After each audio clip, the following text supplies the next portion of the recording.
The next question, give reasons. The first question, listen the question.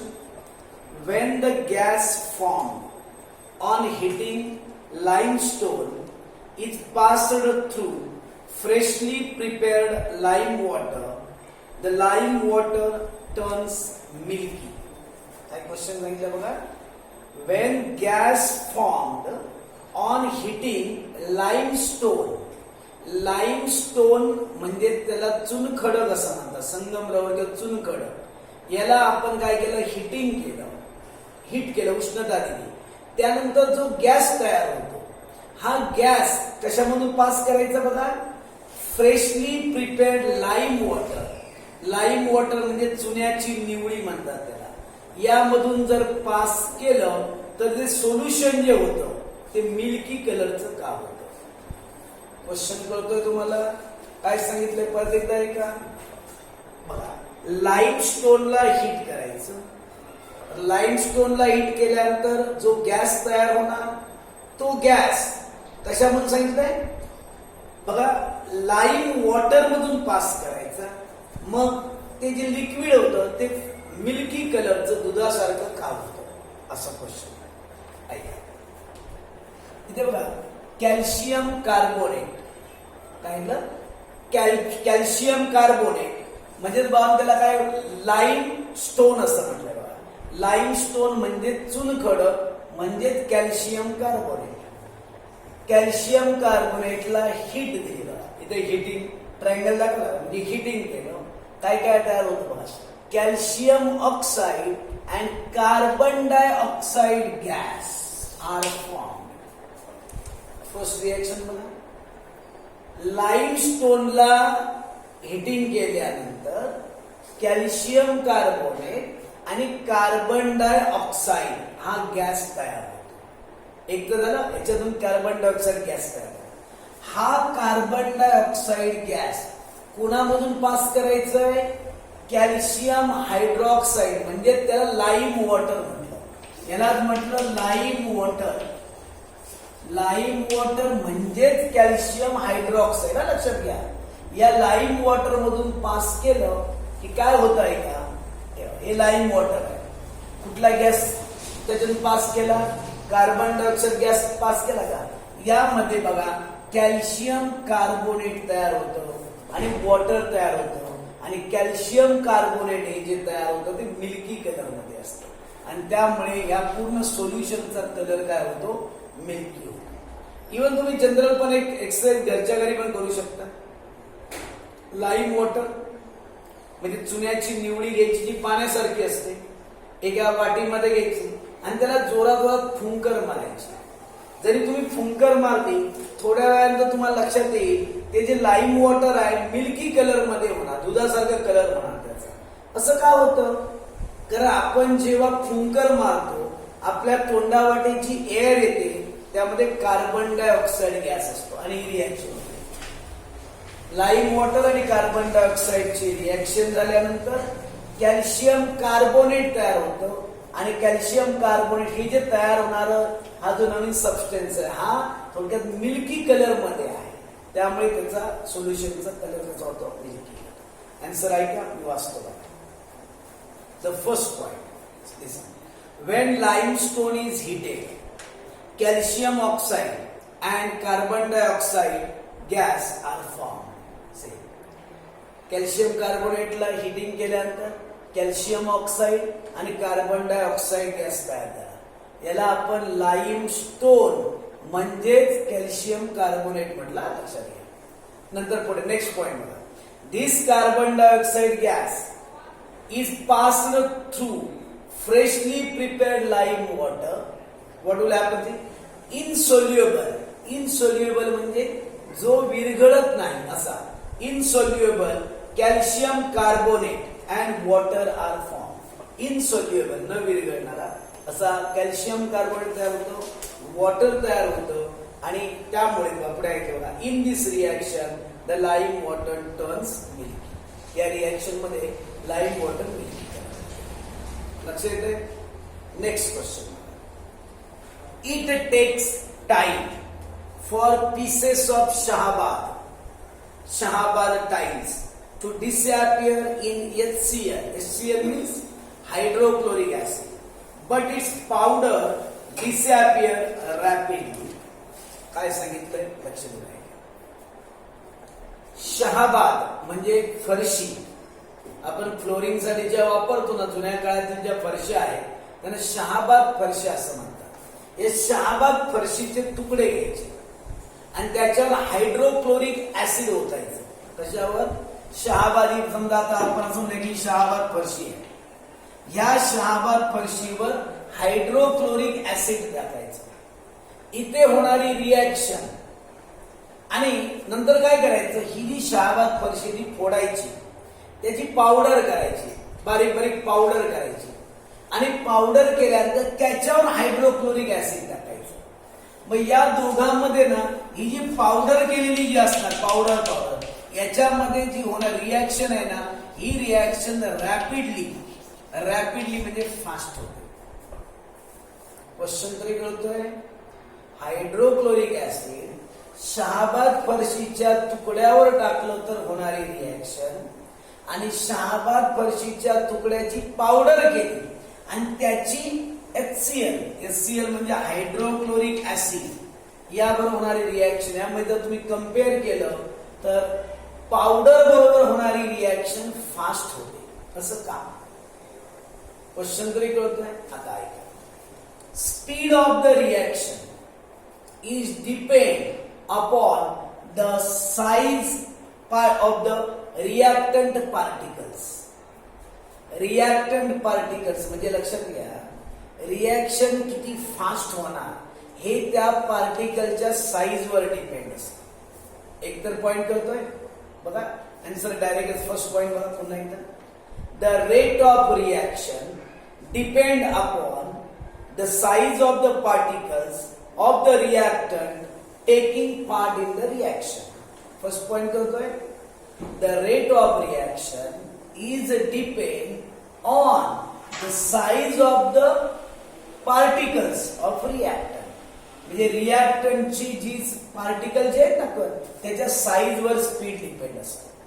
Second point आहे, smaller the size of the reactant particle the more will the total area and faster will be the rate of reaction. इथे आहे जेवढा बघा size, smaller the size of the reactor म्हणजे त्या रिॲक्टंटचे समजा जे particles size समजा बारीक केली. आता उदाहरण बघा, ही आपण म्हटलं ही शहाबाद फरशीचा तुकडा आहे, याच्यावर जर आपण ऍसिड टाकलं, आपण असंच म्हणूया की हा शहाबाद फरशीचा तुकडा आहे, याच्यावर आपण ऍसिड टाकलं, मला सांगा रिॲक्शन होण्यासाठी बघा, हा सरफेस मिळणार, हा सरफेस इकडे साईडचा सरफेस मिळणार. आता ऐका, समजा याचेच आपण बारीक बारीक तुकडे केले आणि त्याच्यावर ऍसिड टाकलं तर काय होणार, एरिया वाढणार. बघा आपण इथून कट केला की कट केलेला एरिया पण इकडचा भाग पण त्यांना मिळणार ना.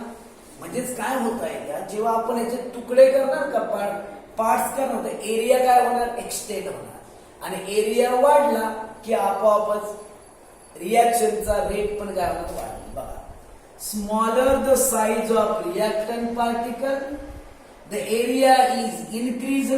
That's why faster the rate of reaction. रिॲक्शनचा स्पीड काय होतो, वाढतो. कळतं का काय सांगतोय?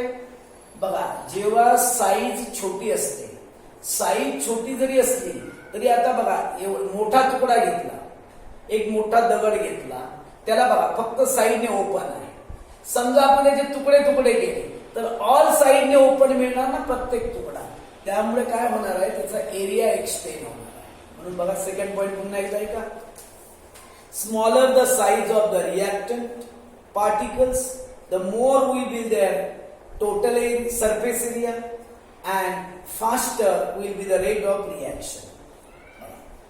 Smaller the size of reactant particles their area, total surface area will increase. That's why faster the rate of the reaction. Third one, in the reaction of dilute sulfuric acid, hydrochloric acid with pieces of shahabad tiles, carbon dioxide is formed and these tiles are disappear. But this reaction is very slow. जेव्हा आपण याच्यावर HCl acid आपण जेव्हा टाकणार, याच्यामध्ये काय होणार, HCl ची रिॲक्शन होणार याच्या बरोबर, हे डिसअपियर होईल तर रिॲक्शन होईल, पण ही रिॲक्शन कशी होणार आहे, खूप स्लो होणार आहे. आणि त्याचा सेकंड पॉइंट काय, next, when powder of Shahabad tiles used, the speed of the reaction increases and the powder disappear rapidly. मात्र जर याची आपण अशी पावडर केली, समजा बारीक बारीक पार्टिकल्स केले, तर मात्र स्पीड जास्त, म्हणजे रिॲक्शनचा स्पीड काय होतो, वाढतो आणि रिॲक्शन कशी होते, फास्ट होते. सिंपल आहे ना. Next question, third one. While preparing dilute sulphuric acid from concentrated sulfuric acid in the laboratory, the concentrated sulfuric acid is added slowly to water with constant stirring. नेमकं काय सांगतो लक्षात हायड्रोक्लोर, आपण कुठला ऍसिड पाहतो होता, sulphuric acid. Sulphuric acid H2SO, sulphuric acid. आता acid मध्ये दोन टाइप्स आहेत, डायल्यूट अँड कॉन्सन्ट्रेट. याचं मिनिंग सांगतो. डायल्यूट म्हणजे ज्याची इंटेन्सिटी कमी आहे त्याला डायल्यूट म्हणतात. याच्यामध्ये आपण पाणी टाकलं ना, वॉटर ऍड केलं ना की त्याला डायल्यूट म्हणायचं. आणि ज्याची इंटेन्सिटी जास्त आहे त्याला कॉन्सन्ट्रेटेड म्हणतात. कळतंय का दोघांचा मिनिंग? डायल्यूट म्हणजे वॉटर ऍड केलं की डायल्यूट होणार, आणि वॉटर न करता असेल तर त्याला म्हणतात कॉन्सन्ट्रेट. जे रिअल मध्ये जे ऍसिड आहे ना, हे ऍसिड खूप डेंजरस असतं. याला जर आपण वापरताना रिस्क खूप असते, म्हणून आपण स्कूलच्या लॅबोरेटरीमध्ये जे वापरतो ना ऍसिड, हे डायल्यूट ऍसिड असतं. मग डायल्यूट ऍसिड कसं तयार करायचं असतं, या ऍसिड मध्ये वॉटर ऍड करायचं. वॉटर ऍड केलं की डायल्यूट ऍसिड तयार होणार. पण एक लक्षात घ्या, जेव्हा आपण या ऍसिड मध्ये वॉटर ऍड करतो तेव्हा रिॲक्शन जो लिक्विड आहे ते लिक्विड कदाचित जे आपण भांड वापरलेलं आहे ज्याच्यामध्ये मिक्स करण्यासाठी ते बाहेर पडून ऍक्सिडेंट होऊ शकतो, आग लागू शकते. बघा नेमकं काय काय सांगितलंय बघा, ऐका. In the process of dilution of concentrated sulfuric acid with water, very large amount of heat is liberated. जेव्हा तुम्ही ऍसिड मध्ये वॉटर ऍड करता तेव्हा मोठ्या प्रमाणामध्ये काय तयार होते, हीट तयार होते. हीट इज लिबरेटेड, बाहेर पडते. बघा, in the process of dilution of concentrated sulfuric acid with water, very large amount of heat is liberated. This process is highly exothermic. या रिएक्शन मध्ये बघा हीट बाहेर पडते. कोणती रिएक्शन, कोणत्या टाईपची आहे, एक्झोथेर्मिक रिएक्शन. खूप हीट तयार होते. Second point, if water is added to concentrated sulphuric acid then water get evaporated. Heat मुळे काय होतं, पाणी गरम होतं. पाणी गरम झालं की त्याचं इव्हेपोरेशन होतं. इव्हेपोरेशन म्हणजे वाफ होते, पाण्याची वाफ होते. Evaporated, the mixture may splash out causing an accident. जे तुम्ही भांड कुठलंही घेतलेलं आहे यामधून बघा, इथे समजा आपण म्हटलं हे सल्फ्युरिक ऍसिड आहे, हे ऑलरेडी सल्फ्युरिक ऍसिड आहे, त्याच्यामध्ये वॉटर ऍड केलं, काय होणार माहिती का, हे वॉटर आहे ना हे बॉईल होतं थोडं, कारण टेम्परेचर वाढलेलं आहे. आणि एवढं टेम्परेचर वाढतं कधी कधी हे जे सोल्युशन आहे हे स्प्लॅश आउट, बाहेर पडू शकतं. आणि बाहेर पडल्यामुळे तिथे ऍक्सिडेंट म्हणजे कोणाच्या अंगावर पडू शकतो, इथं रिस्क पण जास्त असतं. बघा पुन्हा एकदा second point, if water is added to concentrated sulphuric acid then water gets evaporated, the mixture may splash out causing an accident. splash out म्हणजे बाहेर पडणे आणि त्याच्यामुळे ऍक्सिडेंट होऊ शकतो. मग आता ह्याच्यावर ऑप्शन काय काय करता येतं बघा. Third point, if the required amount of water is taken in a glass container म्हणजे आपण हा जो ग्लास कंटेनर, समजा आपण एक ग्लास जे आपण घेतलेला आहे याच्यामध्ये आपल्याला जेवढं ऍसिड पाहिजे ना एवढं फक्त रिक्वायर्ड अशा प्रकारे आपण ऍसिड घ्यायचं, कमी प्रमाणामध्ये घ्यायचं. फक्त पुढे काय करायचं सांगितलंय का? If the required amount of water is taken in the glass container and small quantity of concentrated sulfuric acid with constant stirring, म्हणजे काही प्रकार. पहिल्यांदा आपण वॉटर घेऊया H2O, पहिल्यांदा याच्यामध्ये पाणी घ्यायचं काही प्रमाणात, नंतर याच्यामध्ये H2SO4 काही प्रमाणामध्ये ऍड करायचं आणि हे सोल्युशन काय करायचं, स्टिअर म्हणजे काय करायचं, ढवळत राहायचं. म्हणजे आणि फक्त रिक्वायर्ड क्वांटिटी घ्यायची, म्हणजे ते काय होणार नाही, स्प्लॅशिंग, बाहेर पडणार नाही. म्हणून खूप कमी प्रमाणामध्ये पहिलं वॉटर घ्यायचं, त्यामध्ये H2SO4 ऍड करायचं आणि सोल्युशन काय करायचं, स्टिअरिंग म्हणजे काय करायचं, हळूहळू काय करायचं, हलवायचं. म्हणजे काय होणार नाही, स्प्लॅश आउट होऊन ऍक्सिडेंट होणार नाही. बघा पुन्हा एकदा. If the required amount of water is taken in a glass container and small quantity of concentrated sulfuric acid with constant stirring, only small amount of heat is liberated. म्हणजे काय होणार, कमी प्रमाणामध्ये हीट बाहेर पडणार, and the accident can be prevented. Accident मात्र stop करता येईल.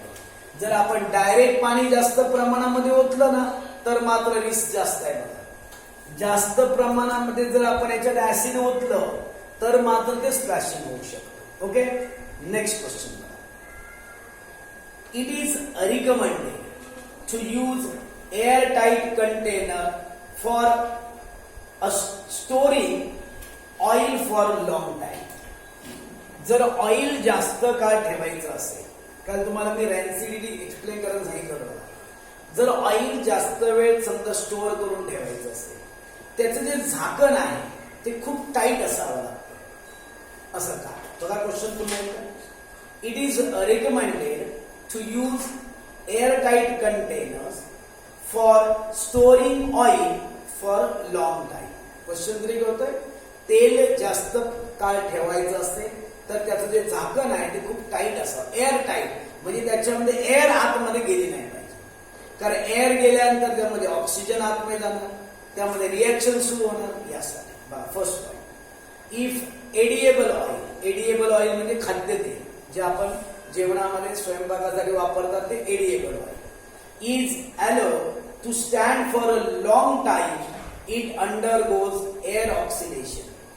ते जर जास्त काळ असत राहिलं तर एअर ऑक्सिडेशन होतं, म्हणजे एअर मधल्या ऑक्सिजनची रिएक्शन होऊ शकते, एअर ऑक्सिडेशन होतं. Second, it becomes rancid and its smell and taste changes. त्याची स्मेल पण चेंज होतो, टेस्ट पण चेंज होऊ शकते. Okay, the process of oxidation of oil can be slowed down by storing it in air tight container. मग आपल्याला समजा हे तर स्टॉप करायचं, ही प्रोसेस जर स्टॉप करायची असेल मग काय करायचं, तो जो डब्बा आहे की ज्याच्यामध्ये ऑइल काय केलेलं आहे, ठेवलेलं आहे, त्याचं जे झाकण आहे ते एकदम टाईट फिट करायचं की जेणेकरून त्याच्यात काय जाणार नाही, एअर जाणार नाही, आणि त्यामुळे आपोआप त्याचं रॅन्सिडिटी व्हायला काय करता येईल, स्टॉप करता येईल. ओके.